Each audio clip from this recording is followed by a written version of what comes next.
ഖത്തറിൽ വിസിറ്റിന് വരുന്നവർക്ക് ഉംറ ചെയ്ത് തിരിച്ച് A1 വിസയിൽ തിരിച്ചു വരാൻ KSA സിംഗിൾ എൻട്രി എങ്ങനെ എടുക്കും, അതിന് ഫീസ് എത്ര വരും? ഇപ്പോൾ നാട്ടിൽ നിന്ന് ഖത്തറിലേക്ക് A1 വിസയിൽ വിസിറ്റിങ്ങിന് വന്നു കഴിഞ്ഞാൽ അവർക്ക് സൗദിയിൽ പോയി ഉംറ ചെയ്യുകയാണെങ്കിൽ ഇപ്പോൾ നിലവിൽ ഉംറ സിംഗിൾ എൻട്രി വിസയാണ് ഇപ്പോൾ നിലവിൽ ലഭ്യമായിട്ടുള്ളത്. ഉംറ സിംഗിൾ എൻട്രി വിസ എടുക്കാനും 2-3 മാർഗ്ഗങ്ങളുണ്ട്. നിങ്ങൾക്ക് കോൺസുലേറ്റ് ആയിട്ട് ഇപ്പോൾ എംബസി മുഖേന വിസ എടുക്കാം, അതല്ലെങ്കിൽ നിങ്ങൾക്ക് ഓൺലൈൻ വഴി വിസ എടുക്കാം, അതല്ലെങ്കിൽ പാക്കേജ് ഉംറ പാക്കേജ് വഴിയുള്ള വിസ എടുക്കാം. നിങ്ങൾ ഓൺലൈൻ വഴി നിങ്ങൾ വിസിറ്റിങ്ങിന് അപ്ലൈ ചെയ്യുകയാണെങ്കിൽ അതിന് ഓൺലൈനിൽ ഇപ്പോൾ കാണിക്കുന്നത് ഉംറ സിംഗിൾ എൻട്രി 30 ദിവസമാണ് കാണിക്കുന്നത്. ആ 30 ദിവസത്തിന് ഏകദേശം ഒരു ഇൻഷുറൻസും കാര്യങ്ങളൊക്കെ അടക്കം ഓൾമോസ്റ്റ് ഒരു 1200 ഖത്തർ റിയാലോളം വരും. ഇനി നിങ്ങൾക്ക് ഏറ്റവും സൗകര്യപ്രദമായിട്ടുള്ളത് ഞാൻ പറയുന്നത് ഏതെങ്കിലും പരിചയമുള്ള ട്രാവൽസോ ഒക്കെ മുഖേനയൊക്കെ നിങ്ങൾ സിംഗിൾ എൻട്രി വിസ എടുക്കുകയാണെങ്കിൽ, അതിപ്പോൾ സിംഗിൾ എൻട്രി ഇപ്പോൾ നിലവിലുള്ള സാഹചര്യം കണക്കാക്കിക്കൊണ്ട് ഇപ്പോൾ ഹജ്ജ് വരികയാണല്ലോ, തിരക്കും കാര്യങ്ങളൊക്കെ കുറക്കുന്നതിൻ്റെ ഭാഗമായിട്ട് ഇപ്പോൾ സിംഗിൾ എൻട്രി എന്നുള്ളത് വളരെ കുറഞ്ഞ ദിവസങ്ങളെ കിട്ടുള്ളൂ. ഇപ്പോൾ മാക്സിമം ഒരു 7 ഡേയ്സ് അല്ലെങ്കിൽ 3 ഡേയ്സ് ഒക്കെ കിട്ടുള്ളൂ അപ്പോൾ അപ്ലൈ ചെയ്യുമ്പോൾ. അപ്പോൾ ഏതെങ്കിലും ട്രാവൽസോ അതല്ലെങ്കിൽ മറ്റേ ഏജൻസികളോ മുഖേന നിങ്ങൾ കൗൺസിലേറ്റ് വഴി വിസ എടുക്കുന്നതായിരിക്കും കൂടുതൽ നല്ലത്.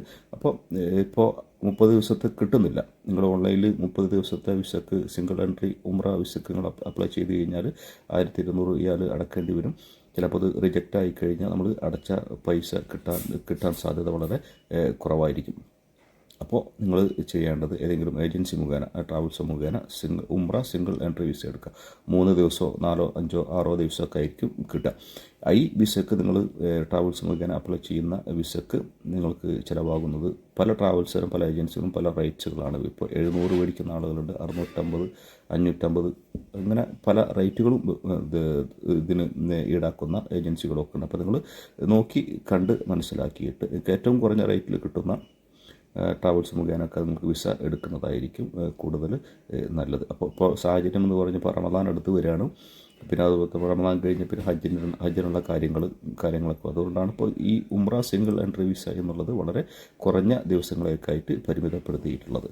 ഓക്കെ, അപ്പോൾ ഇപ്പോൾ ഇതിൽ ചോദിച്ച പോലെ A1 വിസയിൽ വന്നു കഴിഞ്ഞാൽ ഉംറ ഈ പറഞ്ഞ പോലെ ഉംറ സിംഗിൾ എൻട്രി വിസ എടുക്കാം, പോകാം. ഉംറ കഴിഞ്ഞ് തിരിച്ചു വരുമ്പോൾ ഉംറ കഴിഞ്ഞ് ഇപ്പോൾ ബോർഡർ കടന്നു കഴിഞ്ഞാൽ A1 വിസക്ക് വീണ്ടും അപ്ലൈ ചെയ്യാം. ഓക്കെ, അപ്പോൾ ഉംറയൊക്കെ കഴിഞ്ഞ് തിരിച്ചു വരുമ്പോഴത്തേക്കും ഖത്തറിലേക്ക് തിരിച്ച് എൻട്രി ചെയ്യാനുള്ള A1 വിസ റെഡി ആയിട്ടുണ്ടാകും. Okay, thank U.